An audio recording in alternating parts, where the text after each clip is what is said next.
नमस्ते, hello everybody, hope you are having a good day. तो this is doctor Bharti Shukla again और आज हम एक डिफ़िकल्ट टॉपिक लेने वाले हैं जिसको बोलते हैं ऑक्सीडेटिव फॉस्फोरिलेशन या ईटीएस। तो रेस्पिरेशन इन प्लांट्स करके एक टॉपिक है, एक चैप्टर है आपको, जिसमें ये चैप्टर बच्चों को बहुत डिफ़िकल्ट जाता है। तो पहले मैं ये टॉपिक जो है ऑक्सीडेटिव फॉस्फोरिलेशन, उसको सिंपल तरीके से आपको समझाऊंगी और उसके बाद आपके एनसीईआरटी में जो डायग्राम दिया है उसको भी एक्सप्लेन कर दूंगी। पर पहले इसको एक्सप्लेन करने के लिए इसके बैकग्राउंड में जाना पड़ेगा और एक्चुअली क्या हो रहा है, कैसे हो रहा है, इसको देखना पड़ेगा। तो इसके लिए एक डिफरेंट डायग्राम में ड्रॉ करूंगी और मैंने कहा कि इस टॉपिक को मैं फिर से एक बार टच करूंगी, पहले इसका बेसिक सब क्लियर करने के बाद, और उसमें क्लैरिफाई करूंगी पूरा जो आपके एनसीईआरटी में जो डायग्राम दिया है वो वाला ईटीएस का, ऑक्सीडेटिव फॉस्फोरिलेशन का। तो ठीक है, तो अभी स्टार्ट करते हैं oxidative phosphorylation. It is a small topic, not a small topic, it is an important topic from the chapter respiration in plants.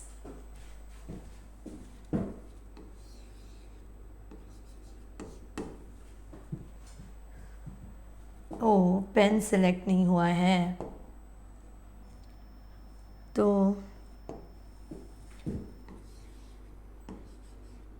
Oxidative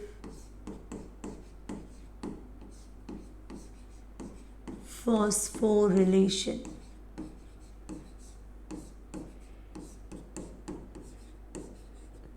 इसके और भी नाम है, इसका और नाम है इलेक्ट्रॉन ट्रांसपोर्ट सिस्टम, ईटीएस भी बोलते हैं इसको। फिर इसको एक और नाम है रेस्पिरेटरी चेन,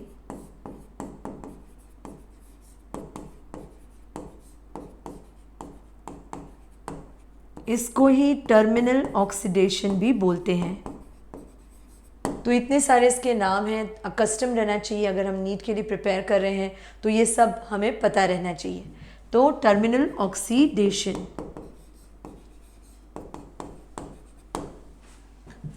तो ये कहाँ पे होता है इसका आइडिया दे देती हूँ, इसके बैकग्राउंड में जाना है। और ये होता है माइटोकॉन्ड्रिया में। माइटोकॉन्ड्रिया का जो इनर मेम्ब्रेन है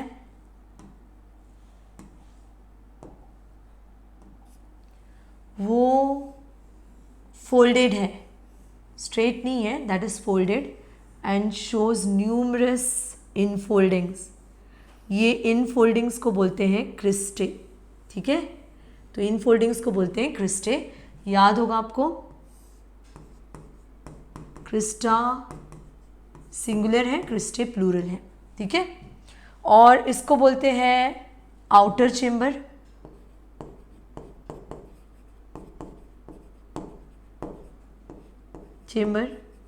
आउटर चेम्बर को हम इंटर मेम्ब्रेन स्पेस भी बोल सकते हैं, इंटर मेम्ब्रेन स्पेस, किसको, आउटर चेम्बर को।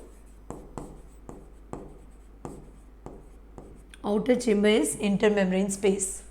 और फिर ये मैट्रिक्स है अंदर जो दिखाया हमने, ये पूरा अंदर मैट्रिक्स होता है।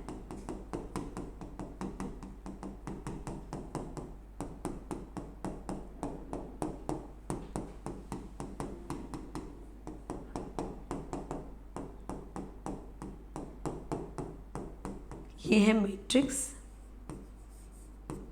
अंदर सेमी सॉलिड ग्राउंड सब्सटेंस होता है जिसे मैट्रिक्स बोलते हैं। तो माइटोकॉन्ड्रिया में, माइटोकॉन्ड्रिया और क्लोरोप्लास्ट जब बोल ही रही हूँ तो थोड़ी बातें बता देती हूँ आगे पीछे की। So mitochondria and chloroplast are the two cell organelles which are double membrane, दो मेम्ब्रेन दिख ही रहा है, and then they have their own DNA and their own ribosomes. तो इनके पास खुद के डीएनए और खुद के राइबोसोम्स होते हैं, पर अभी उसमें हमें ड्वेल नहीं करना है, हमें इससे रिलेटेड ईटीएस के बारे में बात करना है। तो अगर ईटीएस का बात कर रहे हैं तो याद रखना कि ये एरोबिक रेस्पिरेशन का एक पार्ट है और एरोबिक रेस्पिरेशन में 3 स्टेप्स हैं। तो लिख देते हैं एरोबिक रेस्पिरेशन की 3 स्टेप्स। एरोबिक रेस्पिरेशन, इनके 3 स्टेप्स हैं ग्लाइकोलिसिस, जो कि सब में होता है। तो जिन्होंने थोड़ा बहुत ये चैप्टर पढ़ा है तो उनको थोड़ा आइडिया होगा। ग्लाइकोलिसिस ये स्टेप कॉमन है एनारोबिक और एरोबिक रेस्पिरेशन दोनों के लिए। फिर दूसरा है क्रेब्स साइकिल,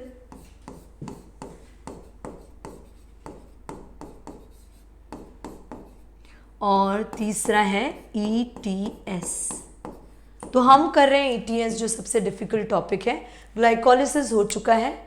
अगर मान लो ये सेल है, हमने माइटोकॉन्ड्रिया को इनलार्ज किया है तो ये प्रोपोर्शन में नहीं रहता, तो मान लो ये सेल है और इसके अंदर ये माइटोकॉन्ड्रिया, जिसको जूम इन करके हम देख रहे हैं। तो ये सेल के अंदर जो साइटोप्लाज्म है, ये साइटोप्लाज्म में हुआ है ग्लाइकोलिसिस, फर्स्ट स्टेप ग्लाइकोलिसिस, जिसमें हमने ग्लूकोज को कन्वर्ट किया है 2 मॉलिक्यूल्स ऑफ पायरुवेट में। एक स्टेप रिएक्शन नहीं है, 10 स्टेप रिएक्शन है, इसको भी हम देखेंगे बाद में। और इसमें बेसिकली एक ग्लूकोज मॉलिक्यूल 10 स्टेप्स में टूटकर 2 मॉलिक्यूल ऑफ पायरुवेट उससे तैयार हुए हैं। और फिर मैट्रिक्स में हुआ है क्रेब्स साइकिल, मैट्रिक्स में हुआ है क्रेब्स साइकिल, ये दूसरा स्टेप था। ग्लाइकोलिसिस और क्रेब्स साइकिल को जोड़ने वाला एक स्टेप है जिसको लिंक रिएक्शन बोलते हैं। वो लिंक रिएक्शन भी मैट्रिक्स में हुआ है। तो क्रेब्स साइकिल मैट्रिक्स में, साइटोप्लाज्म में ग्लाइकोलिसिस, और हम जो तीसरा कर रहे हैं वो हो रहा है इनर मेम्ब्रेन पे। तीसरा क्या कर रहे हैं? ETS। यही हम करने वाले हैं। इस चैप्टर का सबसे डिफिकल्ट पार्ट यही है। तो ETS होता है इनर मेम्ब्रेन पे। तो यहाँ पर इनर मेम्ब्रेन में क्रिस्टे में होता है ETS, ठीक है। तो क्रिस्टे में होता है ETS। तो देखते हैं कैसे होता है, क्या होता है और इसमें क्या क्या चीज़ें। एक बात सुन लेना कि हम रेस्पिरेशन इसलिए करते हैं कि हम ATP जनरेट करें। ATP से सारी चीज़ें चल रही हैं, हम बोल रहे हैं, चल रहे हैं, हमारा हार्ट बीट कर रहा है, हमारे लंग्स एक्सपांड हो रहे हैं सांस लेते वक्त और कॉन्ट्रैक्ट हो रहे हैं, हमारे यूरेटर में यूरिन आगे बढ़ रहा है, हमारा एलिमेंट्री कैनाल में, मतलब सारी चीज़ों को एनर्जी चाहिए। और एनर्जी किससे मिलती है? ATP से। ATP कैसे बनेगा? रेस्पिरेशन से। रेस्पिरेशन कैसे होगा? आपने खाना खाया, खाना डाइजेस्ट हो गया, कार्बोहाइड्रेट्स ग्लूकोज में, प्रोटीन्स एमिनो एसिड्स में, और उसके बाद फैट्स फैटी एसिड और ग्लिसरॉल बन चुके हैं। अब बॉडी किससे, ये सारी चीज़ें डाइजेस्ट हो गई हैं, डाइजेस्ट होकर ब्लड में एब्जॉर्ब हो गई हैं। बॉडी अब किससे एनर्जी जनरेट करे? तो बॉडी प्रेफर करता है कार्बोहाइड्रेट से एनर्जी जनरेट करने के लिए। और कार्बोहाइड्रेट्स में भी सबसे प्रेफर्ड सबस्ट्रेट कि भाई किससे एनर्जी जनरेट किया जाए, तो कार्बोहाइड्रेट्स में भी बॉडी सेल्स पसंद करते हैं ग्लूकोज से एनर्जी जनरेट करना। तो glucose is the main respiratory substrate, ये दिमाग में आप रख कर चलना, ठीक है। तो ग्लूकोज को लिया है, ग्लूकोज को ग्लाइकोलिसिस में 2 मॉलिक्यूल्स ऑफ पायरुवेट में तोड़ा है। फिर उसके बाद ये जो पायरुवेट है ये ट्रांसपोर्ट हुआ है मैट्रिक्स में माइटोकॉन्ड्रिया के, वहाँ पर क्रेब्स साइकिल हुआ है। और क्रेब्स साइकिल से पूरा ऑक्सीडाइज होकर कार्बन डाइऑक्साइड और वाटर रिलीज हुआ। और हमने बनाया ग्लाइकोलिसिस के स्टेप में और क्रेब्स साइकिल के स्टेप में हमने, और लिंक रिएक्शन भी एक होता है, मैंने आपको कहा ग्लाइकोलिसिस और क्रेब्स साइकिल को जोड़ने वाला एक लिंक रिएक्शन इंटरमीडिएट स्टेप है, कोई मेजर स्टेप नहीं है, पर काफ़ी इंपॉर्टेंट हो जाता है नीट एग्जाम के लिए, NCERT के लिए, बोर्ड एग्जाम के लिए। तो हमने ये सारे स्टेप्स में जनरेट किया है NADH या NADH प्लस H प्लस या NADH2 बोल सकते हैं, FADH2। ये कुछ चीज़ें हमने जनरेट की हैं जो आप समझ सकते हैं। जैसे ATP कैश है बॉडी का, एनर्जी करेंसी है। कुछ काम करा के लेना है तो बॉडी बोलती है, सेल्स कहते हैं भाई ATP दो, ATP दोगे तो काम करेंगे। तो NADH2 या जिसको हम कहते हैं NADH प्लस H प्लस, ये है चेक, और FADH2 भी एक चेक है जिसको हम जाकर कैश करेंगे हमारे ये ETS वाले बैंक में, तो उससे हमें बहुत सारे ATP मिलने वाले हैं। तो दरअसल अब हम क्या करने वाले हैं, हम वही चेक जो ग्लाइकोलिसिस से हमें मिला है NADH2 या जिसको मैं बोल सकती हूँ NADH प्लस H प्लस, और क्रेब्स साइकिल से मिला है हमें NADH2 और FADH2, उन सारे चेक को लेकर हम आए हैं हमारे इस बैंक के पास। वो बैंक है हमारा ETS हमारा बैंक है, और इसमें हम उनको कैश करने वाले हैं। पर इतना आसान नहीं है, जैसे बैंक में आप जाओगे तो बैंक के एम्प्लॉयज़ इतनी जल्दी आपका काम करके नहीं देते, रुकना पड़ेगा, लाइन लगाना पड़ेगा, ये सब है। तो यहाँ पर अपना तरीका है जिससे कि थोड़ी मेहनत करके हमको NADH2 और FADH2 कैश करके उससे काफ़ी सारा ATP मिलने वाला है। ठीक है, तो जाते हैं नेक्स्ट स्टेप पे गाइस। तो ये सब आपको पता है कहाँ पर हुआ है, तो नेक्स्ट स्टेप पे ये सब समझने के बाद जो हम स्टेप कर रहे हैं ETS वो इनर मेम्ब्रेन पर होने वाला है, ये बात आप ध्यान में रख लेना, ठीक है। तो नेक्स्ट पे जाते हैं, अब हम करते हैं गाइस ETS। तो ये है ETS स्टार्ट। अब ये समझ लेना जो मैं बना रही हूँ इनर माइटोकॉन्ड्रियल मेम्ब्रेन है, उस पर कई इलेक्ट्रॉन कैरियर्स हैं जो लोकेटेड है in decreasing order of their energy level. तो वैसे ही मैं इनको अरेंज करूँगी। तो यहाँ पे है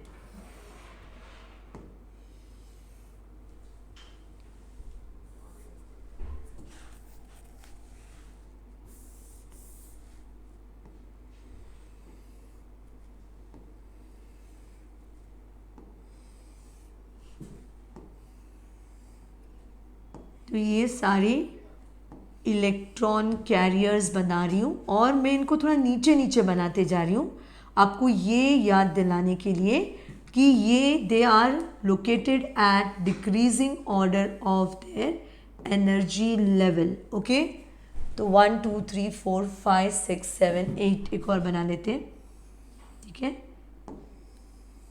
ठीक है। तो अभी ये इलेक्ट्रॉन कैरियर्स हैं जो हमने बनाया है और यहाँ पर है हमारा सबस्ट्रेट, रेस्पिरेटरी सबस्ट्रेट, ठीक है, रेस्पिरेटरी सबस्ट्रेट।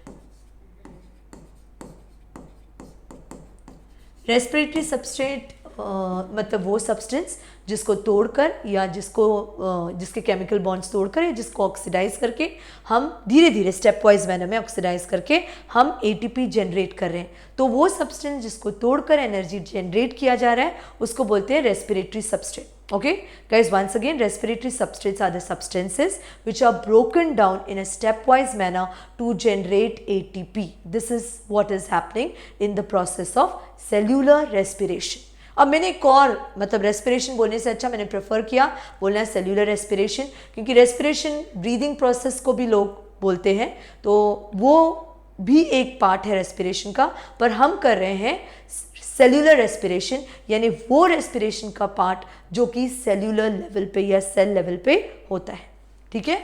तो ये सारे रेस्पिरेटरी सबस्ट्रेट क्या है मैंने आपको बता रही थी, तो वो है कार्बोहाइड्रेट्स, प्रोटीन्स, फैट्स भी रेस्पिरेटरी सबस्ट्रेट हो सकते हैं और ऑर्गेनिक एसिड्स भी। But body prefers main source of main respiratory substrate is carbohydrate or main source of energy is carbohydrate, and among carbohydrates glucose is the preferred substrate। ये मानकर आपको दिमाग में रखकर चलना है। तो रेस्पिरेटरी सबस्ट्रेट हमारा ग्लूकोज है, वो हुआ है ऑक्सीडाइज,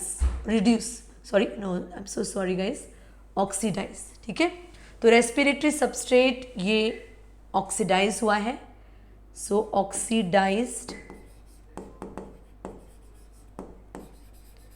रेस्पिरेटरी सबस्ट्रेट, ठीक है।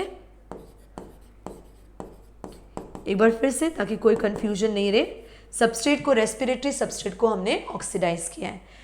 इसको क्या करते हैं कि थोड़ा सा ये रेड में भी हो गया है और थोड़ा नीचे भी हो गया है, तो नीचे नहीं करना है इसको, तो इसके लिए भी थोड़ा जगह रख देते हैं और लिख देते हैं ये हमारा रेस्पिरेटरी सबस्ट्रेट है। फिर से एक बार बोल देती हूँ क्योंकि स्लिप ऑफ टंग हो गया था, रेस्पिरेटरी सबस्ट्रेट, तो ये होने वाला है ऑक्सीडाइज, ठीक है। तो यहाँ पे ऑक्सीडाइज्ड रेस्पिरेटरी सबस्ट्रेट, ठीक है। तो जब रेस्पिरेटरी सबस्ट्रेट ऑक्सीडाइज हुआ है तो कैसे ऑक्सीडाइज हुआ है, the oxidation is happened bye removal of hydrogen. याद रखना, हम ब्रीदिंग में जो ऑक्सीजन लेते हैं उसका डायरेक्ट इन्वॉल्वमेंट कहीं भी रेस्पिरेटरी सबस्ट्रेट के साथ नहीं है। ये ऑक्सीजन लास्ट में इसका हीरो की तरह एंट्री होने वाली है जो मैं दिखाऊंगी। नॉर्मली ऑक्सीडेशन जो होता है वो रिमूवल ऑफ हाइड्रोजन से ही होगा। तो everywhere wherever I will show in each step glycolysis, when I do glycolysis with you, when I do Krebs cycle with you, in each step wherever I'm going to show you oxidation, it won't be in the form of addition of oxygen. Instead it is going to be in the form of removal of hydrogen. यानी कि जहाँ जहाँ हम respiratory substrate को oxidise कर रहे हैं, हम उसे ऑक्सीडाइज कर रहे हैं हाइड्रोजन रिमूव करके। ठीक है, ठीक है।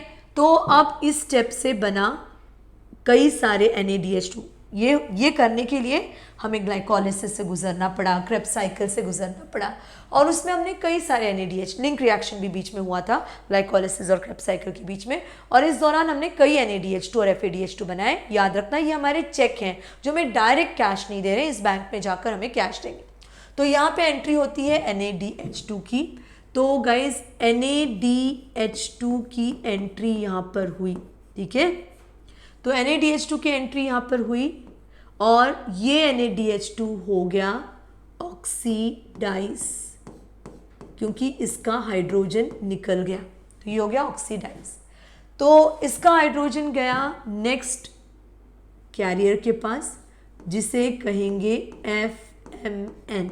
ठीक है, और इसलिए FMN हो गया रिड्यूस, FMNH2। ठीक है, FMN हो गया रिड्यूस। FMN ने अपना हाइड्रोजन नेक्स्ट कैरियर को पास किया, और नेक्स्ट कैरियर है कोएंजाइम Q, वो ये हाइड्रोजन लेके रिड्यूस हुआ CoQH2 में। ठीक है, अब देखते हैं क्या किया हमने। ये रेस्पिरेटरी सबस्ट्रेट है, रेस्पिरेटरी सबस्ट्रेट को ऑक्सीडाइज किया हमने। ऑक्सीडाइज किया, 2 स्टेप्स हुए एरोबिक रेस्पिरेशन में, ग्लाइकोलिसिस से और क्रेब्स साइकिल से। ऑक्सीडाइज करने के दौरान when we oxidize this substrate, we made many times NADH2 and we made one time FADH2. So all those are our check which are carrying good amount of energy, good amount of cash, and cash here is actually ATP.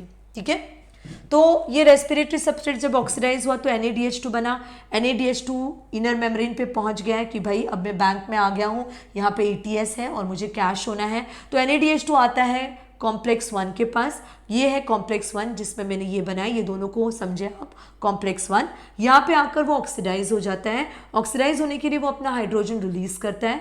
वो hydrogen एक career के पास जाता है FMN वो hydrogen लेकर reduce हो जाता है। तो इसने जब अपना हाइड्रोजन रिड्यूस होकर ऑक्सीडाइज होकर NADH2 ने अपना हाइड्रोजन आगे पास किया, तो वो रीऑक्सीडाइज हो गया, और अब FMN रिड्यूस हो गया है। FMN अपना हाइड्रोजन आगे पास कर रहा है, रीऑक्सीडाइज हो रहा है। तो ऑल्टरनेट ऑक्सीडेशन रिडक्शन आपको यहाँ पे दिखेगा। अच्छा, CoQ ने हाइड्रोजन ले लिया। अब CoQ के बारे में कुछ बातें बोल देते हैं, या नेक्स्ट पेज पे इसको कंटिन्यू करेंगे हम लोग। नेक्स्ट पेज पे मैं कुछ आपको बोल देती हूँ कि ETS में 5 कॉम्प्लेक्सेस हैं। इस बैंक में हमें 5 जगह से गुजरना पड़ेगा, और 4 उसमें से हमें मदद करेंगे इलेक्ट्रॉन कैरी करने में। तो ETS has 5 complexes। याद रखना ये सारे कॉम्प्लेक्सेस इनर मेम्ब्रेन पे है। तो पहला कॉम्प्लेक्स है कॉम्प्लेक्स 1,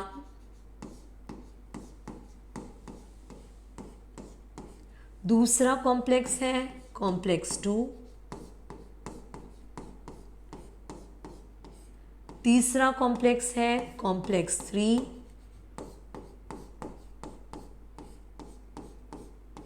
चौथा है कॉम्प्लेक्स 4,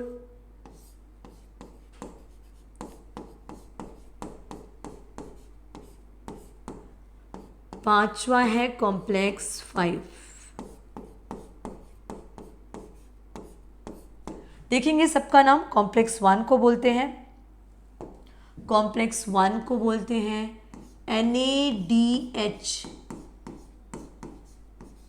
डिहाइड्रोजनेस। गाइस फिर उसके बाद हम कॉम्प्लेक्स 2 को बोलेंगे सक्सिनेट डिहाइड्रोजनेस। तीसरा कॉम्प्लेक्स है कॉम्प्लेक्स BC1, चौथा कॉम्प्लेक्स है कॉम्प्लेक्स AA3, पांचवा कॉम्प्लेक्स है ATP सिंथेस। अब ये जो कॉम्प्लेक्सेस हैं नाम से ही लग रहे हैं कि कॉम्प्लिकेटेड चीज़ें हैं, ये एंजाइम्स हैं और एंजाइम्स प्रोटीन्स होते हैं। आपने सुना होगा all enzymes are proteins but all proteins are not enzymes. ये सेंटेंस बोलने के बाद I will put a caveat there कि all enzymes are proteins, but आपको नीट में ही एक क्वेश्चन आता है कि द फॉलोइंग एंजाइम, मैं कभी मैच द कॉलम के फॉर्म में आ जाता है, कभी ऐसे ही क्वेश्चन आ जाता है कि ये कौन सा एंजाइम है जो नॉन प्रोटीनेशियस है, और उसमें आपको लिखना रहता है 23S rRNA, जिसको बोलते हैं राइबोजाइम। तो जिसको मतलब जो अभी पेपर्स के थ्रू जा रहे हैं इन दिनों, उनको मेरी बात समझ में आएगी कि मैं क्या बोल रही हूँ। और भाई जो ये चैप्टर के लिए हम कर रहे हैं उसमें आपको कुछ सोचने की बात नहीं है, वो बात भूल जाओ और इस पर आ जाओ। तो ये कॉम्प्लेक्सेस हैं, तो कोई कॉम्प्लिकेटेड चीज़ें हैं, एंजाइम्स हैं, और एंजाइम्स प्रोटीन्स होते हैं। प्रोटीन्स लंबे लंबे मॉलिक्यूल्स हैं, उसमें कई पॉलीपेप्टाइड्स हो सकते हैं और उनका फोल्डिंग भी काफ़ी इंपॉर्टेंट रोल प्ले करता है। आपको पता है प्रोटीन्स की फोल्डिंग अगर बिगड़ गई तो काम नहीं कर सकते और बहुत ज़्यादा हार्मफुल हो सकते हैं, जो कि आपने पढ़ा होगा प्रियॉन्स के केस में। ये आपने पहले के चैप्टर में पढ़ा होगा, उस पर मैं अभी ड्वेल नहीं कर रही हूँ। तो प्रोटीन्स काफ़ी कॉम्प्लिकेटेड होते हैं, उसमें कई नॉन प्रोटीनेशियस पार्ट्स भी हैं जो उनको हेल्प कर रहे हैं इन एंजाइम्स को। इन एंजाइम्स में कई सारे कंपोनेंट्स हैं, हम सारे कंपोनेंट्स पे नहीं डील कर, सारे कंपोनेंट्स को डील नहीं करेंगे, जितने कंपोनेंट्स आपको हैं उतने से डील करेंगे। कॉम्प्लेक्स ही समझ लेना, आप देख कर ही घबरा जाओ, इतने कॉम्प्लिकेटेड चीज़ें, इतनी कंपोनेंट्स उसमें हैं जो उनको फंक्शनल बनाने में रोल प्ले करते हैं। काफ़ी अलग तरीके से फोल्डेड है, इनकी फोल्डिंग भी काफ़ी कॉम्प्लिकेटेड होती है, और फोल्डिंग एक स्पेसिफिक तरीके से होती है जब ये काम कर पाए इनर ताकि ये काम कर पाए, and they are all embedded in the inner membrane. Okay, they have some non protein part also, I told you they can have non-protein part as an organic part, as an inorganic part, and I'm going to say some non-protein part in this particular thing. ये NADH dehydrogenase के पास आपको मिलेगा इसके साथ FMN. FMN is flavin mononucleotide. देखेंगे, इसका full form भी लिख दूंगी। इसमें होगा FES सेंटर, इसमें होगा FES सेंटर, तो FES सेंटर भी इसमें होगा। तो कई सारे कॉम्प्लेक्स हैं, तो बहुत सारी चीज़ें हैं जिससे कि ये फंक्शनल हो सके। और कॉम्प्लेक्स 2 जो है सक्सिनेट डीहाइड्रोजनेस, इसके बारे में भी कुछ बोलूँगी। सक्सिनेट डीहाइड्रोजनेस जिन्होंने ये चैप्टर किया है उनको पता है कि क्रेब्स साइकिल में भी इसका रोल है। क्रेब्स साइकिल में भी ये एंजाइम कॉम्प्लेक्स पार्टिसिपेट करता है और सक्सिनेट को फ्यूमरेट में कन्वर्ट करता है। आज जाकर बुक में देख लेना, एक बार पढ़ लेना, तो थोड़ा सा जिन लोगों ने किया है उनको फिर याद आ जाएगा। पहले पूछा जाता था कि पहले क्या, अभी भी पूछ सकते हैं कि which is the enzyme of ETS which also participates in Krebs cycle. तो ये एक ETS का एंजाइम है जो कि क्रेब्स साइकिल में भी पार्टिसिपेट करता है। और पता है इसका लोकेशन कैसा है, बताऊंगी मैं नेक्स्ट स्लाइड में, वो भी बता दूंगी। इसका लोकेशन ऐसा है कि it is located towards the inner side of the inner membrane, towards the matrix, so that it is convenient for it to participate in the Krebs cycle and at the same time to participate in the ETS. ठीक है, तो ये हो गया succinate dehydrogenase. इसके भी कई components होंगे, हमको इससे डील करना है। इसमें भी FES सेंटर है, इसको बोलते हैं कॉम्प्लेक्स 2। फिर उसके बाद कॉम्प्लेक्स 3 जिसको बोलते हैं BC1। तो कॉम्प्लेक्स C, ये जो कॉम्प्लेक्स 3 है, इसको एक और नाम है, इसको बोल सकते हैं cytochrome C reductase, cytochrome C reductase. और ये कॉम्प्लेक्स 4 जो है इसको बोल सकते हैं साइटोक्रोम C ऑक्सीडेस। ठीक है, और ATP सिंथेस, इसके बारे में भी बोलूँगी, अभी इतना ही याद रखना, ATP सिंथेस। ठीक है, तो अगर हम लोग ये बात करें तो देख लेते हैं कि कहाँ पे लोकेटेड है, और इसके पास भी सब नहीं, जितना काम का है उतना ही हम बोलेंगे। इसमें भी FES सेंटर आपको मिलेगा। ठीक है, तो मैंने कहा एंजाइम कॉम्प्लेक्सेस हैं, काफ़ी चीज़ें हैं उनके साथ, इसलिए कॉम्प्लिकेटेड कहलाते हैं। और ये सारी चीज़ें मिलकर इसको फंक्शनल, इन एंजाइम कॉम्प्लेक्सेस को फंक्शनल बनाते हैं, बड़ा रोल ये प्ले करते हैं। और जब तक हम जिंदा हैं ये सब चल रहा है। अभी भी मैं बात कर रही हूँ, मेरे बॉडी में ये ETS चल रहा है और चलता रहेगा जब तक हमारा लास्ट ब्रेथ है। ठीक है, तो अब यहाँ पर देख लेते हैं, ये थोड़ा स्क्रिबल हो गया है। तो यहाँ पे मैं कुछ बातें बोलूँगी कि ये जो साइटोक्रोम सी रिडक्टेज है, पहले ये बता दूं कि कॉम्प्लेक्स 1 और कॉम्प्लेक्स 3 के बीच, यानी कॉम्प्लेक्स 1 से इलेक्ट्रॉन लेकर कॉम्प्लेक्स 3 को देने के लिए बीच में एक इंटरमीडिएट है जो कॉम्प्लेक्स 1 से इलेक्ट्रॉन लेकर कॉम्प्लेक्स 3 को देगा। इलेक्ट्रॉन क्या बोल रही हूँ गाइस, ग्लूकोज तोड़ा गया है, उसके बॉन्ड्स टूटे हैं, उस बॉन्ड्स तोड़ने में हाइड्रोजन रिलीज हुआ है क्योंकि उसको ऑक्सीडाइज किया गया है। हाइड्रोजन आपको पता है H2 को अगर हम देखेंगे तो हाइड्रोजन रिलीज हुआ है बार बार कई स्टेप पे, तो H2 को हम तोड़ेंगे तो 2 प्रोटॉन्स और 2 इलेक्ट्रॉन्स बनेगा। तो ये इलेक्ट्रॉन्स बेसिकली, यही इलेक्ट्रॉन्स जो ग्लूकोज को तोड़ने से रिलीज हुए, ये सब लिया है NADH2। नैड और फैड ने लेकर खुद को ये लेकर रिड्यूस हो गए हैं खुद कि भाई जो ग्लूकोज से हाइड्रोजन निकल रहा है, नैड ने कहा, NAD+ ने कहा मुझे दे दो, FAD+ ने कहा मुझे दे दो, मैं रिड्यूस हो जाता हूं। तो उन्होंने ये बॉन्ड्स की एनर्जी स्टोर कर ली है, तो अब ये उनके पास आ गया है। हाँ, तो ये जब इस कॉम्प्लेक्स में पहुंचते हैं, NADH2 और FADH2 ETS में पहुंचते हैं, तो अब उनमें से हाइड्रोजन निकलेगा। ये हाइड्रोजन कहाँ से निकला है? एक्चुअली ग्लूकोज को बार बार तोड़ा गया है, ऑक्सीडाइज किया गया हाइड्रोजन निकालकर, और वो हाइड्रोजन मैंने आपको कहा है बार बार किसने लिया है? NAD+ नैड ने और FAD+ फैट ने। तो अब वो दोनों आए हैं ये लेकर ETS पे, तो उनसे हाइड्रोजन निकाला जा रहा है और उस हाइड्रोजन को स्प्लिट किया जा रहा है 2 प्रोटॉन्स और 2 इलेक्ट्रॉन्स में। ये इलेक्ट्रॉन केमिकल बॉन्ड को, ग्लूकोज के केमिकल बॉन्ड को तोड़कर रिलीज हुआ है, तो इसमें काफ़ी एनर्जी स्टोर्ड है। तो इसे स्टेप वाइज मैनर में ट्रांसफर किया जाएगा ऊपर से नीचे की तरफ, ताकि एनर्जी रिलीज हो और जो एनर्जी रिलीज हो रहा है उसको यूटिलाइज किया जाएगा। ठीक है, तो बता देती हूँ कि कौन सा पेन ले लूँ जो आपको साफ दिखाई दे। तो देखते हैं ये पेन दिखता है क्या। तो कॉम्प्लेक्स 1 और कॉम्प्लेक्स 2 के बीच में एक मोबाइल इलेक्ट्रॉन कैरियर है जो कि कॉम्प्लेक्स 1 से इलेक्ट्रॉन्स लेकर कॉम्प्लेक्स 3 को देगा। तो बिटवीन कॉम्प्लेक्स, ये दिख रहा है कि नहीं दिख रहा है? आई थिंक थोड़ा लाइट दिख रहा है, तो ब्लैक से ही कर देते हैं, ब्लैक से ही कर देते हैं। दिखेगा नहीं तो फिर डिफिकल्टी होगी समझने में। Between complex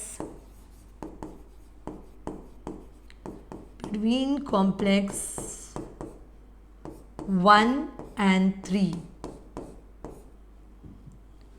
and between complex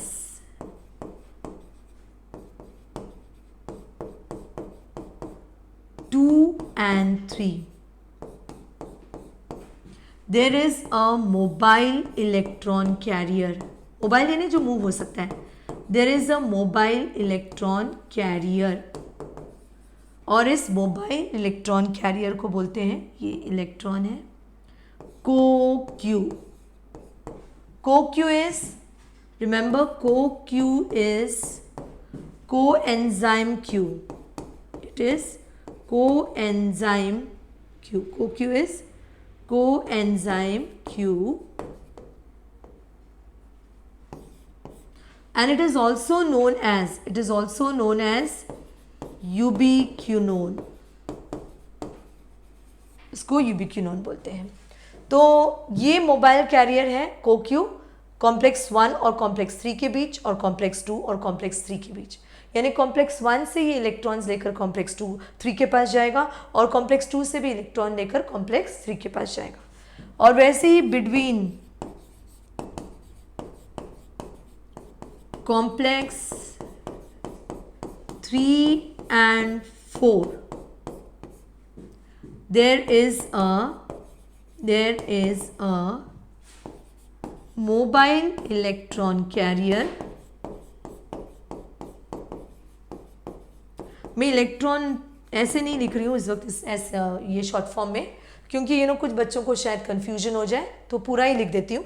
तो there is a mobile electron carrier called cytochrome C. ठीक है, तो कॉम्प्लेक्स 1 और कॉम्प्लेक्स 3 के बीच में मोबाइल इलेक्ट्रॉन कैरियर CoQ है, कॉम्प्लेक्स 2 और कॉम्प्लेक्स 3 के बीच में भी CoQ है, और कॉम्प्लेक्स 3 और 4 के बीच में mobile electron carrier cytochrome C है। ठीक है, अब मैंने कहा कि ये इनर मेम्ब्रेन में सारे कॉम्प्लेक्सेस लोकेटेड हैं।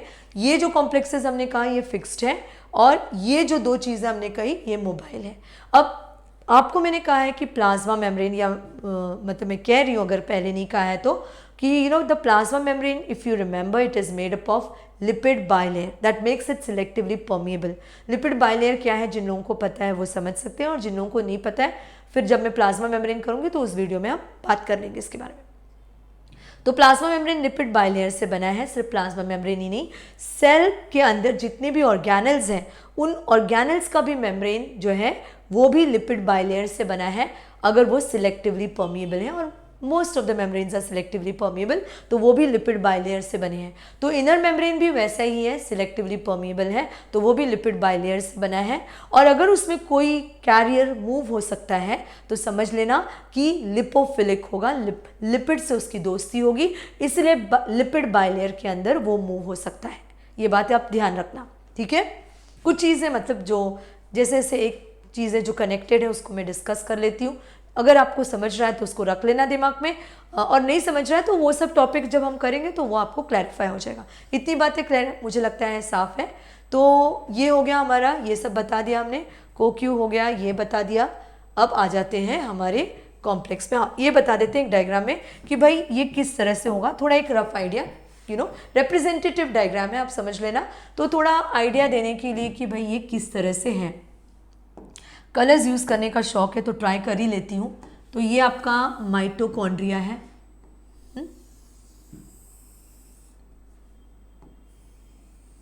ये फिर मैजिक चल रहा है। हमने पेन कौन सा सिलेक्ट किया है और कौन सा हो जा रहा है,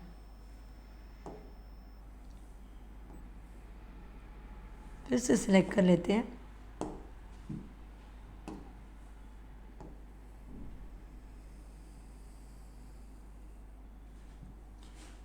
और ये है इनर मेम्ब्रेन, ये क्रिस्टा है, सारे इन फोल्डिंग्स ये दिख रहे हैं ना, जो अंदर फोल्डिंग्स हो रहे हैं ना, इन्हें क्रिस्टा कहते हैं।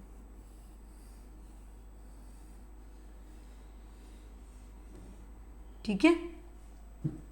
अब इन्हीं पे ये इनर मेम्ब्रेन पे ही कॉम्प्लेक्सेस है। एक आइडिया दे रही हूँ, मान लो एक ये है कॉम्प्लेक्स 1, ये है कॉम्प्लेक्स 1, ये है कॉम्प्लेक्स 1,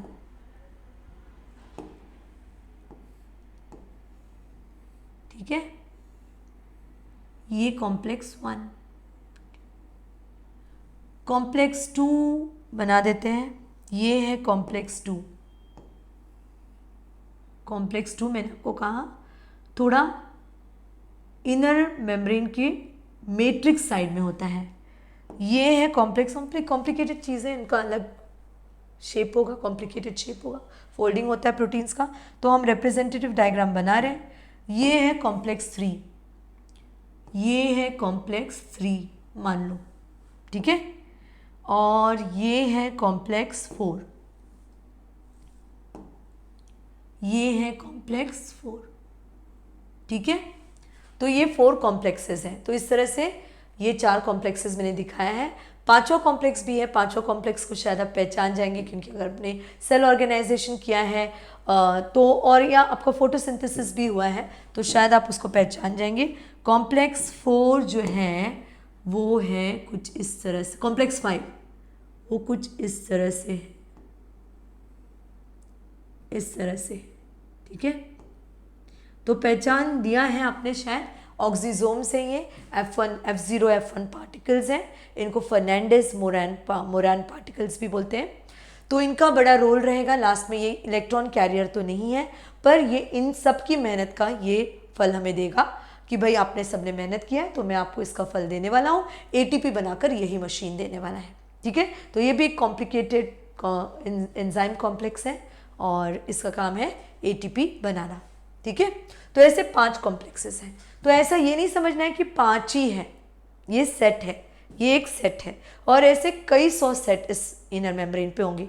आप सोच सकते हैं कि पूरे दिन हम काम करते हैं, जिस वक्त हम काम नहीं भी कर रहे होते हैं आपके दिमाग में कई सारे सोच चल रहे हैं, कई केमिकल सिग्नल्स प्रोड्यूस हो रहे हैं, आपकी आईलिड्स हमेशा बंद चालू होते रहते हैं, आपकी सांसें हमेशा चलती रहती हैं, एलिमेंट्री कैनाल में खाना आगे, हम कुछ भी नहीं करें तो भी ये चालू है, लंग्स एक्सपांड हो रहे हैं, रिलैक्स हो रहे हैं, यूरेटर में यूरिन आगे मूव हो रहा है। मतलब आप सोच सकते हैं कि कितनी एनर्जी चाहिए होगी इस मशीन जैसे बॉडी को चलाने के लिए, और ये कहाँ से आती है।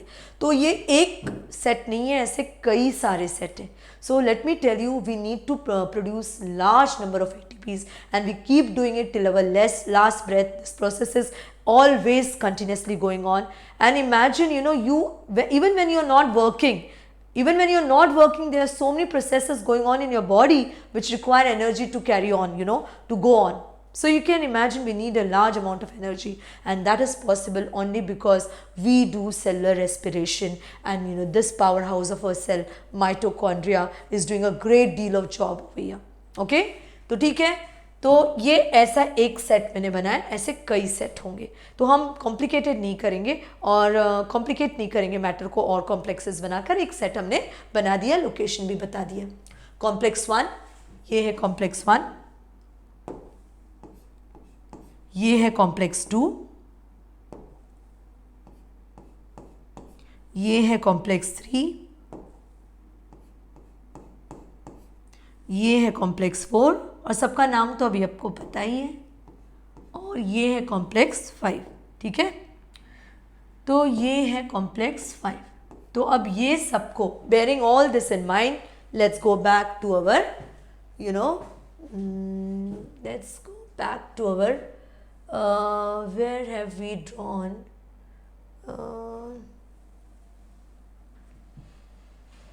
let's see the first slide.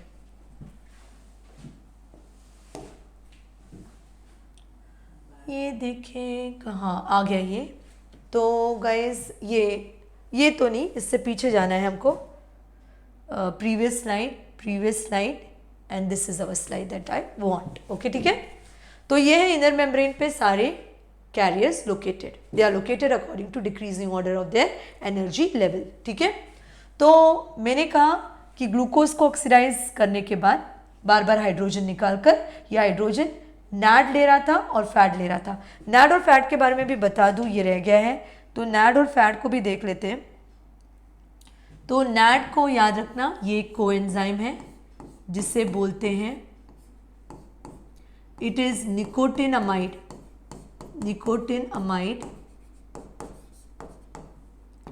Adenine dinucleotide, एक कोएंजाइम है ये। This is my C। Okay, और फैट को देख लेते हैं। फैट या फिर D plus is basically flavin adenine nucleotide. तो ये दोनों कोएंजाइम्स हैं, और एक, क्योंकि आप आपका नीट के लिए कुछ बातें बोल दूंगी। कोएंजाइम्स पे आपको क्वेश्चन आता है, कोएंजाइम्स का मेन कंपोनेंट अक्सर विटामिन्स होते हैं, और यहाँ पे भी ये दोनों कोएंजाइम का मेन कंपोनेंट विटामिन है। निकोटिनामाइड एडिनिन डाइन्यूक्लियोटाइड में निकोटिनिक एसिड है जिसको नायासिन भी बोलते हैं, ये विटामिन B3 है, और फ्लेविन एडिनिन डाइन्यूक्लियोटाइड में राइबोफ्लेविन है, ये विटामिन B2 है। ओके, तो ठीक है, तो ये इनका नाम भी बता दिया। और FMN भी है, तो FMN भी मैंने लिखा हुआ है। तो ये है, ये एक प्रोस्थेटिक ग्रुप है। प्रोस्थेटिक ग्रुप ऐसा है जो एंजाइम के साथ परमानेंटली जुड़कर, बाकी ये जो कोएंजाइम्स है तो टेम्पररी जुड़ते हैं कि भाई एंजाइम तुझे काम कर रहा है और तुझे काम करने के लिए हमारी ज़रूरत पड़ेगी। So these coenzymes they say that temporary हम तुम्हारे साथ जुड़ जाते हैं, temporary will connect with you so that you can carry on your function smoothly, and then we can separate. भाई ऐसा फ्रेंड है कि ज़रूरत पड़ने पर आ जाता है और एंजाइम को हेल्प कर देता है और बाद में सेपरेट हो जाता है, परमानेंट रूप से जुड़ा नहीं है। FMN जो है ऐसा फैक्टर है जो कि परमानेंटली प्रोस्थेटिक ग्रुप है। प्रोस्थेटिक ग्रुप यानी it is attached with the complex permanently, okay, in order for it to function properly. So ये है फ्लेविन मोनो न्यूक्लियोटाइड। ठीक है, तो अब सबके एक्सपांडेड फॉर्म्स हमें आ गए और अब हम जाते हैं फिर से हमारे इस पे। तो अभी CoQ NaDH2 की एंट्री यहाँ पे हुई है, एंट्री यहाँ पर होकर उसने अपना हाइड्रोजन उसका निकाल दिया गया, FMN ने ले लिया और ये रीऑक्सीडाइज हो गया। FMN ने हाइड्रोजन लेकर खुद रिड्यूस हो गया, पर आगे वाले को दे दिया, अगले को दे दिया, it transferred its hydrogen to the next one and it got reoxidized. अभी CoQ रिड्यूस हो गया CoQH2 में, फिर उसने अपना हाइड्रोजन आगे ट्रांसफर कर दिया। तो आगे सारे साइटोक्रोम्स हैं। आगे क्या है गाइस, ये है साइटोक्रोम, ये क्या सिलेक्ट हो गया ब्लैक, तो ये है गाइस साइटोक्रोम बी, ये है साइटोक्रोम C1, ये है साइटोक्रोम C, ये है साइटोक्रोम A और ये है cytochrome A3, BC1AA3, BC1CAA3, BC1CAA3, BC1CAA3, इनका ये ऑर्डर आपको याद रखना है। BC1CAA3, BC1, do it in the musical form, BC1CAA3, BC1CAA3, ये ऑर्डर आपको याद रखना है इनका। ये सारे साइटोक्रोम्स हैं। तो साइटोक्रोम्स क्या है शॉर्ट में देख लेते हैं, इतनी डिटेल्स में नहीं, जितना ज़रूरत है उतना ही करेंगे और ये समझने के लिए। तो cytochromes are basically, cytochromes are add कर देते हैं, साइटोक्रोम्स आर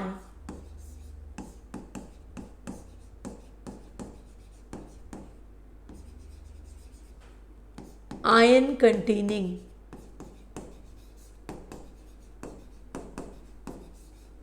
इलेक्ट्रॉन कैरियर्स, ठीक है। और याद रखना साइटोक्रोम AA3 के बस खास, they also contain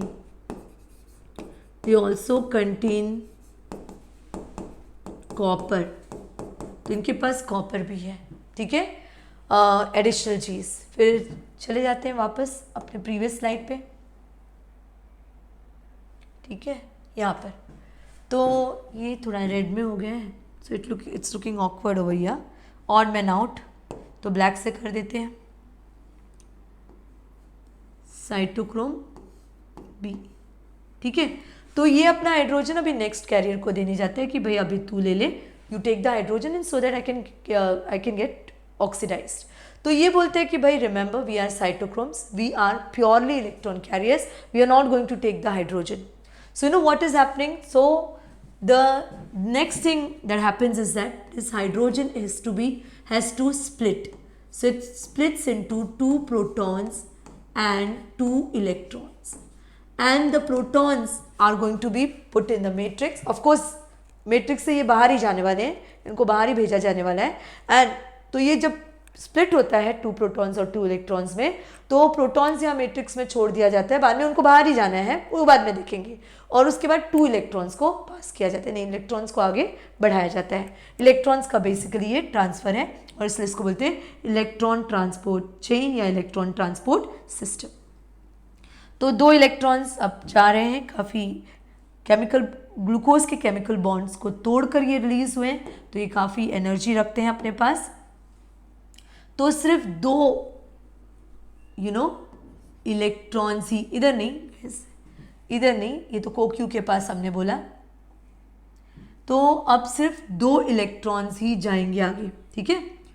तो 2 इलेक्ट्रॉन्स ही आगे बढ़ रहे हैं, ठीक है। यहाँ पे भी इलेक्ट्रॉन्स ही आगे बढ़ेंगे, यहाँ पे भी इलेक्ट्रॉन्स ही आगे बढ़ेंगे, यहाँ पे भी सिर्फ इलेक्ट्रॉन्स होंगे,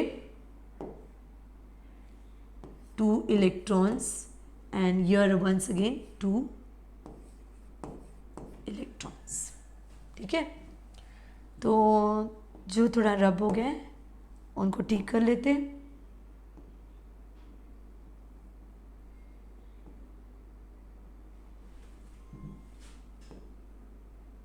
यहाँ पर भी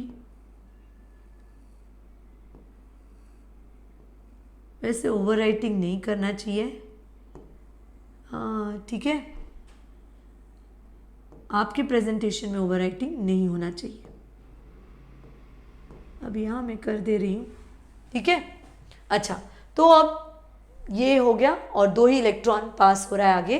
तो जब इलेक्ट्रॉन साइटोक्रोम बी के पास आता है तो उसमें जो फेरिक रहता है, फेरिक आयन फेरिक रिड्यूस हो जाता है और फेरस में इलेक्ट्रॉन्स लेने के बाद ferric is reduce to Fe3 plus present in the cytochrome is reduced to Fe2 plus. Once again here also when the 2 electrons are passed to C1, okay, when CoQH2 gives the electrons to the next carrier, it itself gets reoxidized, not to forget, it gets reoxidized, and then the electrons come to cytochrome B, so it gets reduced, and then when it passes the electron, जब ये अपना electron आगे वाले को दे रहा है तो ये reoxidize हो जा रहा है, so it is getting reoxidized. ये 2 इलेक्ट्रॉन आगे बढ़ रहे हैं साइटोक्रोम सी के पास, तो भाई इसमें रहने वाला फेरिक आयन भी रिड्यूस हो जा रहा है फेरस में और वापस ये अगले वाले को इलेक्ट्रॉन्स देकर रीऑक्सीडाइज हो जाता है वापस फेरिक आयंस में। फिर आगे ये 2 इलेक्ट्रॉन साइटोक्रोम सी के पास जा रहे हैं, साइटोक्रोम सी रिड्यूस इसका फेरिक आयन, इसका जो कंपोनेंट है फेरिक रिड्यूस होके बनता है फेरस। फिर ये आगे वाले को इलेक्ट्रॉन देता है तो ये खुद रीऑक्सीडाइज हो जाता है और ये रिड्यूस हो जाता है Fe3 प्लस से Fe2 प्लस में, और जब आगे वाले को पास करता है तो रीऑक्सीडाइज हो जाता है। जब यहाँ पे आता है तो इसका भी आयन रिड्यूस हो गया Fe2 प्लस में और आगे वाले को देगा तो ये रीऑक्सीडाइज हो गया। अब ये डायरेक्टली ट्रांसफ़र कर सकता है इलेक्ट्रॉन्स को, किसको पता है आपको? ऑक्सीजन को। ये ऑक्सीजन कहाँ से आया? यहाँ पे मैंने कहा ना ऑक्सीजन की एंट्री हीरो की तरह बाद में होगी, तो यहाँ पर मुझे एक वाटर मॉलिक्यूल को बनते हुए दिखाना है। ऑक्सीजन तो O2 के फॉर्म में जाएगा पर मुझे एक वाटर मॉलिक्यूल बनते हुए दिखाना है, दैट विल बी कन्वीनियंट, तो इसीलिए हाफ O2 के फॉर्म में मैंने ऑक्सीजन मॉलिक्यूल को दिखाया।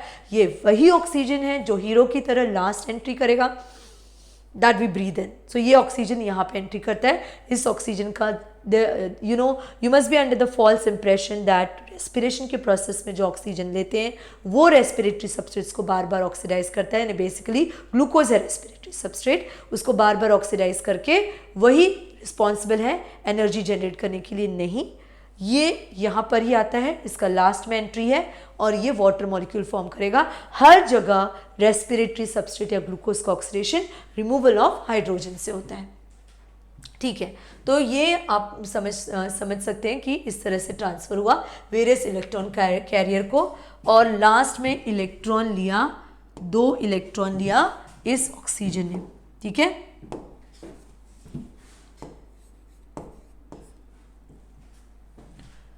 अब देखेंगे तो ये जो इसने क्या किया, हाइड्रोजन को स्प्लिट किया और सिर्फ इलेक्ट्रॉन्स को सर्कुलेट किया और हाइड्रोजन को मैट्रिक्स में छोड़ दिया। ऑफ कोर्स वो हाइड्रोजन कहीं ले जाना है, उसको ब्लैक सिलेक्ट कर देते हैं। ठीक है, और थिन पेन में सिलेक्ट कर दिया, इसको ब्लैक कर देते हैं। तो ये ठीक है, तो ये जो प्रोसेस है देख रहे हैं आप, तो CoQH2 जब इसको हाइड्रोजन देने जाता है अगले वाले को, तो वो कहता है कि भाई मैं तो सिर्फ इलेक्ट्रॉन कैरियर हूँ, तो तुम हाइड्रोजन को स्प्लिट कर दो 2 प्रोटॉन्स और 2 इलेक्ट्रॉन्स को, और सिर्फ इलेक्ट्रॉन्स हमारे यहाँ ट्रांसफर करो, प्रोटॉन्स को यहाँ छोड़ दो। ये जो प्रोटॉन्स बार बार अभी ये तो एक तरीका बता दिया हमने, एक और रास्ता चल रहा है। एक तरीका मतलब this is going on the inner membrane, there is also one more path going on, there is one more route from where the electrons are coming, and don't you forget there is FADH2। एक और root है जहाँ से electrons और protons आ रहे हैं, और वो रूट है आपको पता है सेकेंड जो कॉम्प्लेक्स आपको याद है, सेकेंड, इसको रब कर देती हूँ क्योंकि थोड़ा काम आएगा, तो थोड़ा सा सब लेटर्स एक दूसरे के साथ नहीं होने चाहिए। ठीक है, मतलब जंबल अप नहीं होना चाहिए थोड़ा सा। तो यहाँ पे हम लिख देंगे एक और कॉम्प्लेक्स है, और वो कॉम्प्लेक्स है, याद करो क्रेब्स साइकिल में सक्सीनेट कन्वर्ट हो रहा है, थोड़ा सा इस तरफ लिख देते हैं सक्सीनेट। ये क्रेब्स साइकिल का रिएक्शन है where succinate is converting into fumarate. ठीक है, और इस प्रोसेस को करने वाला एंजाइम है सक्सिनेट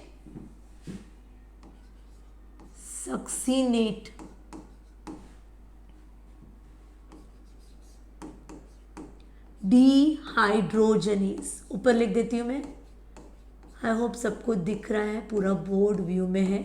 तो ये कन्वर्जन करने वाला एंजाइम है सक्सिनेट डिहाइड्रोजनेज। इससे हम क्रेब्स साइकिल में डील करेंगे। बहुत बच्चे इसका डाउट रेस कर रहे थे, तो मैंने सोचा कि एक वीडियो बनाकर ये डाउट सॉल्व कर देते हैं। अच्छा, इस प्रोसेस में भी आपको याद होगा तो क्रेब्स साइकिल में हाइड्रोजन रिलीज होता है, यानी कि ऑक्सीडाइज होता है, तो हाइड्रोजन रिमूव होता है, बोलना अच्छा है। तो हाइड्रोजन रिमूव हुआ, ये हाइड्रोजन गया किसके पास, ये हाइड्रोजन किसने लिया, फैड ने लिया। ठीक है, ये हाइड्रोजन किसने लिया, फैड ने, और फैड लेकर रिड्यूस हो गया FADH2 में। FADH2 रीऑक्सीडाइज हुआ क्योंकि इसने अपना हाइड्रोजन दे दिया, इसने अपना हाइड्रोजन दे दिया, इसको रेड में ही रखना है, इसने अपना हाइड्रोजन दे दिया किसको, कोक्यू को, कि भाई ले ले और मैं रीऑक्सीडाइज हो जाता हूँ। तो पहले तो हाइड्रोजन लेकर फैट रिड्यूस हुआ, ठीक है,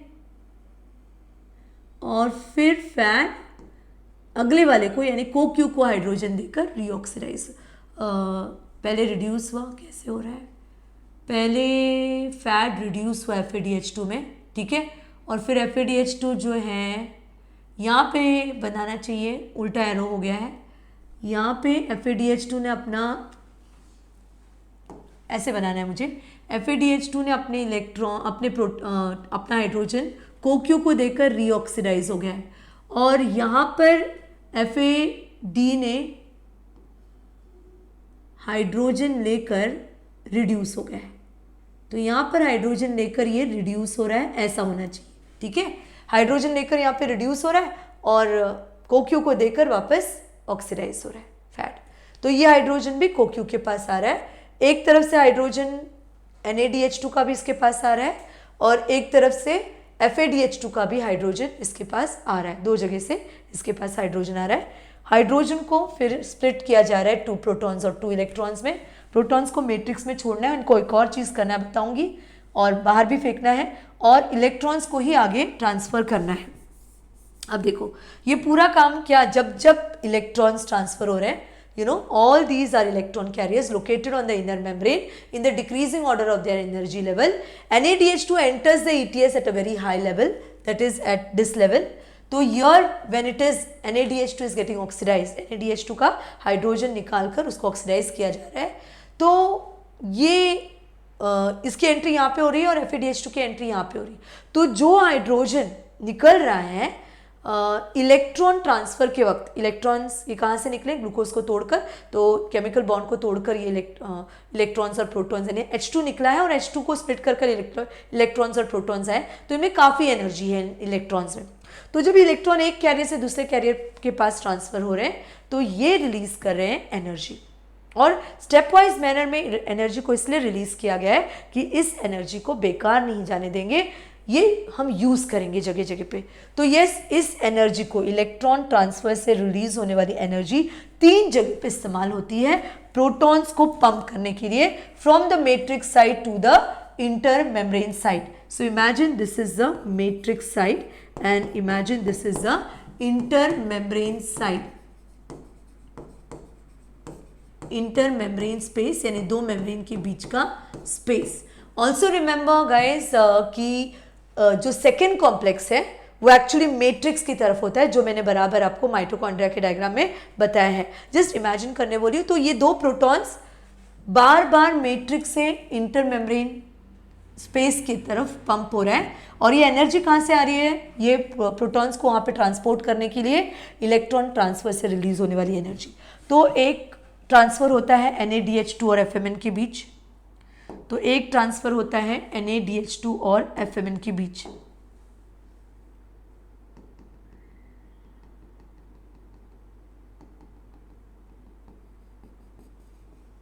तो एक ट्रांसफ़र यहाँ हुआ, तो ये ट्रांसफ़र से कुछ होने वाला है, मैं बताऊंगी।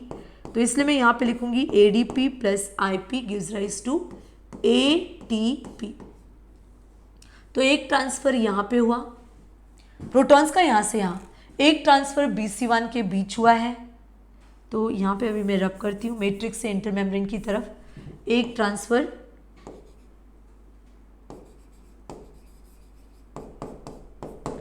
BC1 के बीच में हो, मतलब इलेक्ट्रॉन जब ट्रांसफ़र हो रहे हैं तो जो एनर्जी रिलीज हो रही है वो यूज़ की जा रही है। पहले सोचा था डॉटेड लाइन में बता दूं, पर चलो ऐसे ही कर देते हैं। यहाँ पे भी 2 प्रोटॉन्स की पंपिंग हुई है वहाँ पे, तो इसीलिए ये बता रही हूँ यहाँ पे, ठीक है। और A3 के बीच में भी 2 प्रोटॉन्स की पंपिंग हुई है, तो यहाँ पर भी हम दिखाएंगे AD plus IP gives rise to ATP। तो इलेक्ट्रॉन ट्रांसफर के वक्त जो भी एनर्जी रिलीज हो रहा है उसको 3 जगह यूज किया गया है। एक तो कॉम्प्लेक्स 1, मैं बताऊंगी ये कॉम्प्लेक्स 1 है, अगर आपको याद है तो ये की कॉम्प्लेक्स 1 इज NADH डिहाइड्रोजनेस, ये कॉम्प्लेक्स 1 है। और ये है कॉम्प्लेक्स 2, ये वाला BC1, ये है कॉम्प्लेक्स 2। दूसरे पेन से कर देती हूँ ताकि ब्लू से कर देती हूँ, तो ये है दोनों मिलाकर कॉम्प्लेक्स 1, ठीक है। ये BC1 मिलाकर कॉम्प्लेक्स 3, ठीक है। और ये दोनों को मिलाकर होता है कॉम्प्लेक्स 4, ठीक है। और ये आप याद रखना, यहाँ पे है हमारा कॉम्प्लेक्स 2, तो इसको ध्यान में रखना, ये हमारा कॉम्प्लेक्स 2 है, ध्यान में रखना है, ठीक है। और फिर आपको जो यहाँ ध्यान में रखने वाली बात है कि याद रखना CoQ is a mobile electron carrier between complex 1 and complex 3। It is also mobile electron carrier between complex 2 and complex 3, यानी कि ये इलेक्ट्रॉन्स कॉम्प्लेक्स 2 से लेकर CoQ कॉम्प्लेक्स 3 को दे रहा है, इन दोनों को साथ में समझे कॉम्प्लेक्स तो। और ये CoQ इलेक्ट्रॉन्स NADH2 से यानी कॉम्प्लेक्स 1 से भी लेकर कॉम्प्लेक्स 3 को दे रहा है। तो ये बेसिकली मूव हो सकता है, और मूव होकर ये करता है, ओ ये थोड़ा गड़बड़ हो जा रहा है,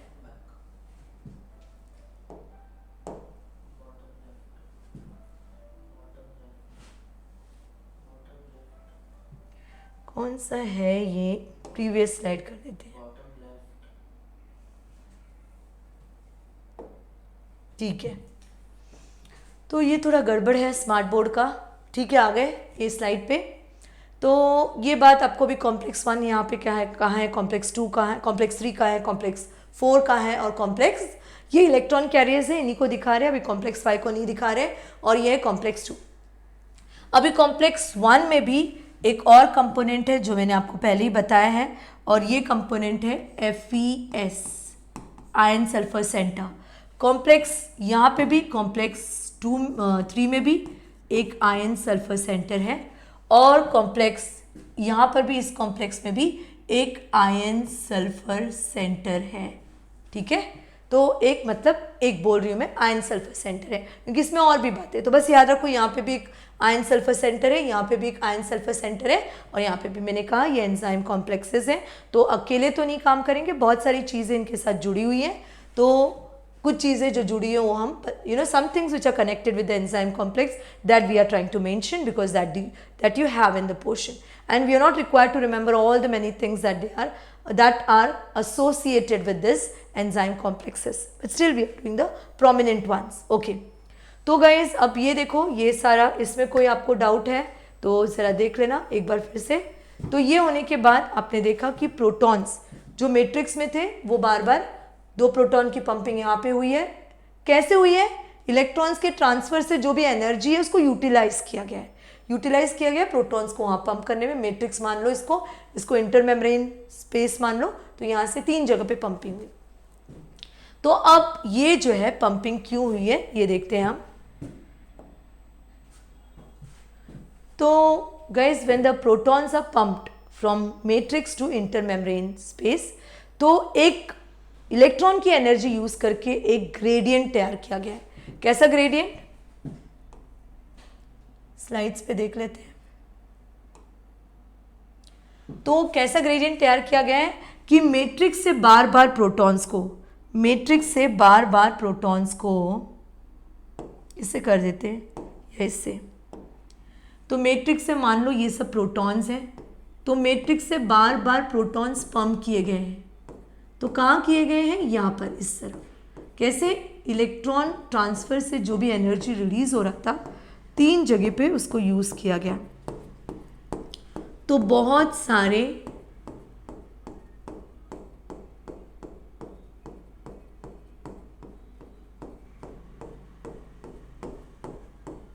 प्रोटॉन्स पंप हो गए हैं। तो क्या हुआ है कि एक और बात याद रखना कि मैट्रिक्स में प्रोटॉन की कमी हो गई है और इंटरमेम्ब्रेन स्पेस में प्रोटॉन्स बहुत ज़्यादा हो गए, मतलब एक ग्रेडियंट एस्टैब्लिश हो गया है। ग्रेडियंट का मतलब है डिफरेंस इन कॉन्सेंट्रेशन। यहाँ पे बहुत सारा प्रोटॉन्स बाहर की तरफ, मेम्ब्रेन, इनर मेम्ब्रेन के दोनों तरफ एक ग्रेडियंट एस्टैब्लिश हो गया है। Do remember, gradient is a very important word for you. Gradient is actually difference in concentration. So आपको पता है, आपने सुना होगा कि तूफान आता है, हुरिकेन आता है और सुनामी, बड़ा बड़ा तूफान जैसा साइक्लोन आता है। तो कैसे आता है कि एक तरफ काफ़ी हाई प्रेशर हो जाता है और एक तरफ काफ़ी लो प्रेशर हो जाता है। तो जब एक तरफ हाई प्रेशर होता है तो नेचर का क्या रूल है कि इक्विलिब्रियम, कुछ डिस्टर्बेंसेस हो गए होंगे अंदर, जिसकी वजह से नेचर में, जिसकी वजह से एक तरफ काफ़ी हाई प्रेशर हो जाता है, एक तरफ काफ़ी लो प्रेशर। तो विंड हाई प्रेशर एरिया से जितना ज़्यादा डिफरेंस है प्रेशर में, तो एकदम कश ऑफ विंड, यानी एकदम बहुत ज़ोर से, बहुत फोर्स से विंड हाई प्रेशर एरिया से लो प्रेशर एरिया में आती है, क्योंकि नेचर का रूल है बैलेंस। तो अगर ये ग्रेडियंट जानबूझकर एनर्जी खर्च करके बनाया गया है ताकि ये तड़पे, ये these protons are being restless, they want to come towards this side and they want to see that across this inner membrane they are in equal concentration. They are in equal concentration. Okay guys? तो देखते हैं एक और चीज जो बोलना है।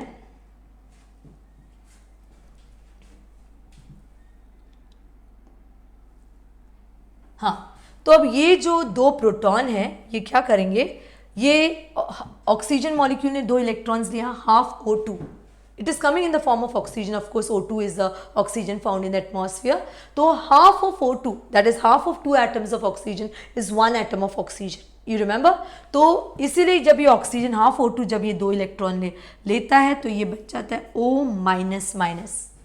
It is not nascent oxygen. Don't confuse it with nascent oxygen. I want to show the formation of one water molecule. So I am trying to show that, this oxygen molecule has taken 2 electrons because it is half O2. It is half of 2 atoms of oxygen is just like 1 atom of oxygen taking 2 electrons, and it is O-. Please don't confuse it with nascent oxygen. And it goes and combines with this one. And then you get, this is 2 protons, these are O-, 2 positive charge, 2 negative charge, neutralized, and you have H2O. Okay guys, so this is water being formed. This is called metabolic water. Water that is the water molecule that is formed in the body due to the biochemical reactions taking place in the body is called metabolic water, biosynthesis of water. Okay, तो ठीक है, ये आप देख रहे हैं कि एक तो ये पंपिंग हो रही है प्रोटॉन्स की मैट्रिक्स से इंटरमेम्ब्रेन की तरफ, और दूसरी ये प्रोटॉन्स जो है वो यूटिलाइज हो रहे हैं, वो ऑक्सीजन के साथ कंबाइन कर रहे हैं और वाटर मॉलिक्यूल भी बना रहे हैं. तो ये रीज़न है, ये 2 रीज़न है कि मैट्रिक्स में प्रोटॉन्स खत्म होते जाते हैं और इंटरमेम्ब्रेन स्पेस में प्रोटॉन्स की बहुत ही भीड़ लग जाती है. So the reason being for this concentration gradient means hydrogen being or protons being in a very high concentration towards one side of the membrane or towards the outer side of the membrane, and the protons being in a very less concentration towards the inner side of the membrane. The reason is that because the energy released by the protons, energy released by the electron transfer is being used to pump protons towards the outer side. And second reason is that the protons in the matrix are being utilized to form metabolic water.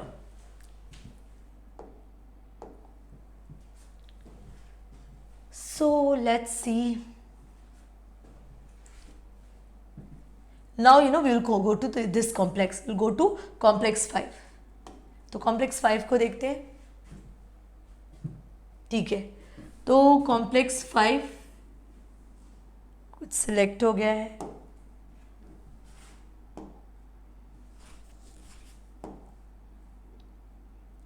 Complex 5 को देखते हैं. Complex 5 कहाँ पे face कर रहा है? Matrix की तरफ फेस कर रहा है. ठीक है, और ये है कॉम्प्लेक्स 5 को आप ऑक्सीजोम्स के भी नाम से जानते हो, या तो इसको आप F0 F1 पार्टिकल के नाम से भी जानते हो. ओके, फर्नांडिस मोरैन पार्टिकल भी बोलते हैं इसको. तो ये समझो कि ये आउटर मेम्ब्रेन का स्पेस है, और ये समझो कि this is inter membrane space.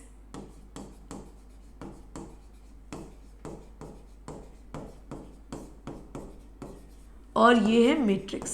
ठीक है, अब जो सारे प्रोटॉन्स की भीड़ वहां पे हो गई है, वो प्रोटॉन्स को अभी यहाँ पे बहुत ज़्यादा है प्रोटॉन्स, यहाँ पे बहुत कम है, उनको अंदर आना है.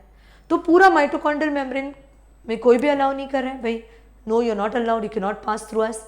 membranes are selectively permeable. Earlier, due to the energy released by the electron transfer, they could be transported to the outer chamber. पर अब अंदर आने नहीं मिल रहा है प्रोटॉन्स को. तो प्रोटॉन्स भाई क्या करें? तो भाई जहाँ जहाँ ATP सिंथेस कॉम्प्लेक्स है, this complex says, oh, I will allow you to come inside, because this component is the proton channel. So it says this component is basically the proton channel. So I'll just make it thick. So it says कि भाई ये जो हमारा है, ये क्या है? Proton channel. तो आप इससे पास हो सकते हो. तो जगह जगह पे बीच बीच में ये है, सब जगह अलाउड नहीं है. they are not able to come inside from everywhere. Means the entire membrane is actually not permeable. Only certain areas of the membrane where this F0 particle is there, only that membrane is permeable, and that permits the protons to enter from this side to this side. Okay, so and this one, you can take this as proton channel, and you can concentrate on this one. This part is, guys, this part is ATP synthase is actually associated with this part, F1 particle, because there is the enzyme located, main enzyme, and that is going to synthesize. So make it a little more thick ताकि जल्दी से. तो ये आपको F1 particle. ठीक है, तो अब ये कहता है कि भाई यू कैन मूव थ्रू मी. सब जगह से अलाउड नहीं है. गर्दी हो गई है, ट्रेन में आपको उतरना है और गेट पे बहुत गर्दी हो गई है, स्टेशन आ गया है और इतना रश है कि आप सोच सकते हैं कि आप जब उतरेंगे थोड़ी भी ताकत नहीं लगाएंगे तो आप दूर तक धक्का देके चले जाएंगे. So the protons are they are all accumulated at one side, and there are certain areas which are allowing to come from the other side to from outer side to inside. तो they are rushing, they want to rush inside. So their kinetic energy, the movement of the protons rushing from a very high area, जितना ज़्यादा difference आप सोच सकते हैं उतना ज़्यादा ये फोर्स लगेगा. और जैसे आपने देखा ना, जब नेचर में दो जगह प्रेशर का डिफरेंस हो जाता है तो विंड जितना ज़्यादा डिफरेंस इन प्रेशर होगा उतना ज़्यादा जोर का तूफान आएगा. तो guys the protons want to rush from here to there, they will rush from here to here, they will rush from here to here. So every time, अभी भी थिक है, इसको अंडू कर लेते हैं. So the protons want to rush from here to here because सब नहीं allow कर रहे हैं प्रोटॉन्स को आने के लिए. ये कहता है कि तुम आ सकते हो. तो every time two protons are coming,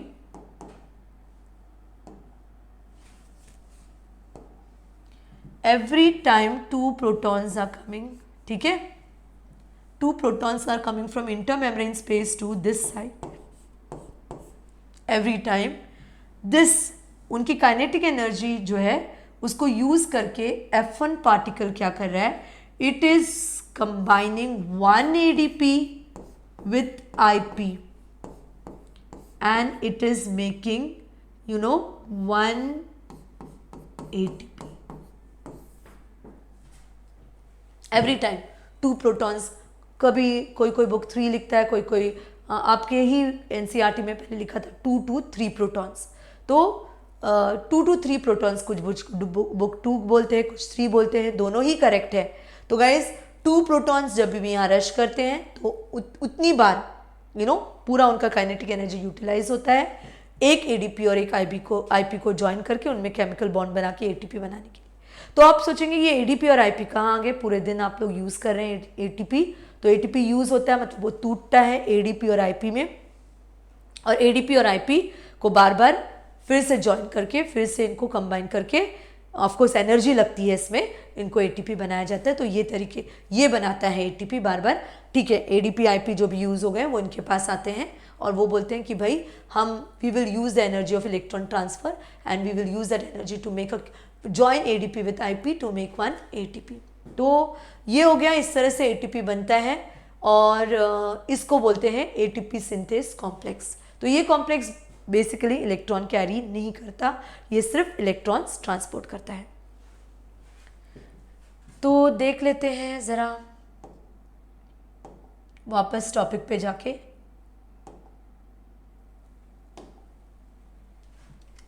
तो हमारा जो फर्स्ट वाला था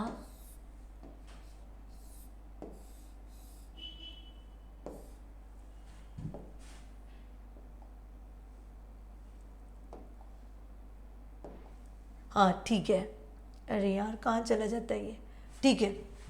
तो ये जो है ध्यान देना, NaDH2 की एंट्री यहाँ पे हुई थी, ठीक है, और FADH2 की एंट्री यहाँ पे हुई है। तो NaDH2 से जो हाइड्रोजन रिलीज हुआ है और उससे जो इलेक्ट्रॉन्स मिले हैं, उस इलेक्ट्रॉन की एनर्जी यूज होती है 3 जगह प्रोटॉन्स पंप होने के लिए, because NaDH2 has entered at this level, at this complex.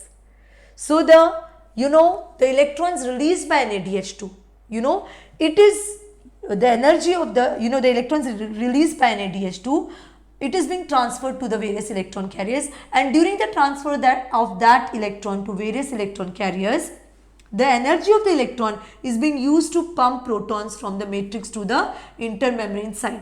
So the electron released from NaDH2, it is pumping protons at 3 places, at this place between complex 1, at this place between the complex between the complex 3, at this place between the complex 4. So it is pumping the protons, the electrons released by NaDH2, it is being used to pump protons at 3 places, and that is why we say that by the oxidation of one NaDH2 molecule 3 ATPs are generated. Remember, we say that by the oxidation of one NaDH2 molecule 3 ATPs are generated, and by the oxidation of one FADH2 molecule 2 ATPs are generated. क्योंकि FADH2 की entry यहाँ हो रही है, तो उससे जो electrons मिले हैं उन इलेक्ट्रॉन्स के ट्रांसफर से 2 जगह ही पंपिंग हो रही है प्रोटॉन्स की, यहाँ पे और यहाँ पे, और इसीलिए उसको क्रेडिट जाता है सिर्फ 2 ATP बनाने का। आपको मालूम है प्रोटॉन की पंपिंग ही ATP बनाने में इंस्ट्रूमेंटल है, प्रोटॉन की पंपिंग ही ग्रेडियंट बनाने में काम करती है, और उसी ग्रेडियंट को ऑक्सीजोम्स यूटिलाइज करते हैं, ये एटीपी सिंथेस कॉम्प्लेक्स यूटिलाइज करके एटीपी बना रहे हैं। तो इस बात को ध्यान देना है कि ये पंपिंग करना बड़ी बात है। तो NaDH2 से रिलीज इलेक्ट्रॉन्स के एनर्जी से 3 जगह उसको ये पंपिंग भी मिला है, मतलब यहाँ पे भी उसके हेल्प से यहाँ पे भी पंपिंग हुई 2 प्रोटॉन की, यहाँ पे भी 2 प्रोटॉन ट्रांसपोर्ट हुए यहाँ पे भी। तो इसीलिए 1 NaDH2 molecule on oxidation gives 3 ATP. Whereas FADH2 has entered at this level, and with the help of the energy released by the transfer of its electrons, the protons are pumped at 2 places. ये जो भी protons pump हुए वही जब लौटते हैं तो ATP बनता है, ये 2 प्रोटॉन जब लौटते हैं तो इसीलिए इसको 2 एटीपी मॉलिक्यूल्स बनाने का क्रेडिट जाता है। चैप्टर ये आपके बुक में एनसीईआरटी में थोड़ा अलग तरीके से दिया गया है, तो कॉन्सेप्ट क्लियरिंग नहीं हो पाता, तो मैंने ये पहले इस तरह से कॉन्सेप्ट क्लियरिंग कर दिया है। बाद में एक वीडियो बनाकर आपके एनसीईआरटी के डायग्राम को भी एक्सप्लेन कर देंगे और उसको भी डिस्कस कर देंगे, पर उस डायग्राम से आपको बेसिक फंडा नहीं समझ में आता इतनी अच्छी तरह से, और इसीलिए मैंने ये तरीके से आपको ये फंडा एक्सप्लेन किया, और फिर वो समझने में आपको ज़्यादा आसानी होगी। बेसिक क्वेश्चन आंसर्स में भी जो है आपको जो नीट पे आते हैं इसके हेल्प से समझने में बहुत मदद होगा। इसको बोलते हैं ऑक्सीडेटिव फॉस्फोरिलेशन। एक लास्ट स्टेटमेंट इसके बारे में लिख देते हैं और कुछ और बातें बोलकर वाइंड अप कर देते हैं, ठीक है। ये प्रीव्यू में सारे दिखने चाहिए, तो यहाँ पे हमारा लास्ट वाला है। नेक्स्ट पे चले जाते हैं, इसके नेक्स्ट ऐड कर देते हैं एक slide. Okay, so 1 NADH2 molecule, 1 NADH2 molecule on oxidation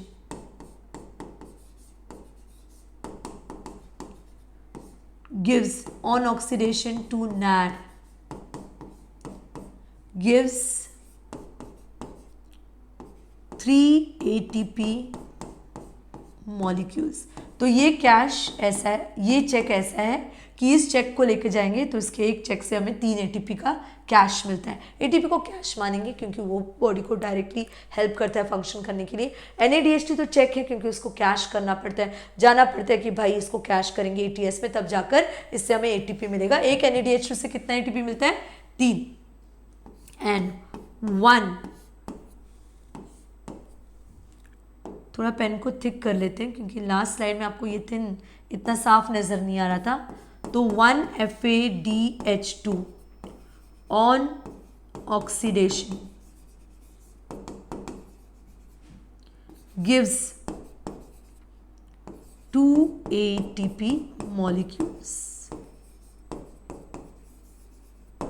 very important thing, इस स्टेप को टर्मिनल ऑक्सीडेशन भी बोलते हैं because in the last step the protons combine with the oxygen combines with protons to form a water molecule.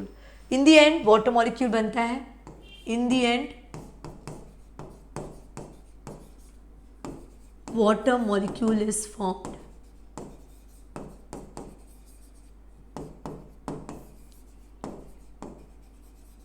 Hence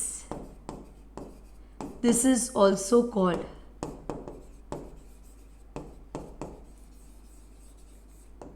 terminal oxidation।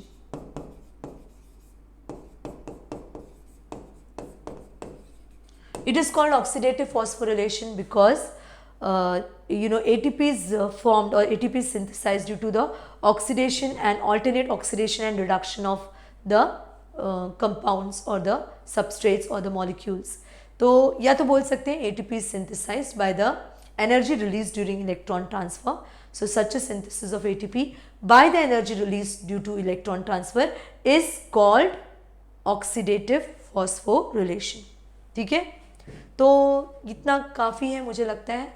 चाहिए तो एक बार इसको मतलब जब हम उस रंग से पढ़ाएंगे आपको NCERT का भी डायग्राम क्लैरिफाई कर देंगे, तो एक बार इसका एक पॉइंट वाइज सब नोट्स भी दे देंगे। फिर भी जो भी मैंने दिया है काफ़ी हेल्पफुल रहेगा और MCQs वगैरह अटैम्प्ट करने में बहुत ही मदद करेगा। ठीक है, so thanks everybody and bye for now।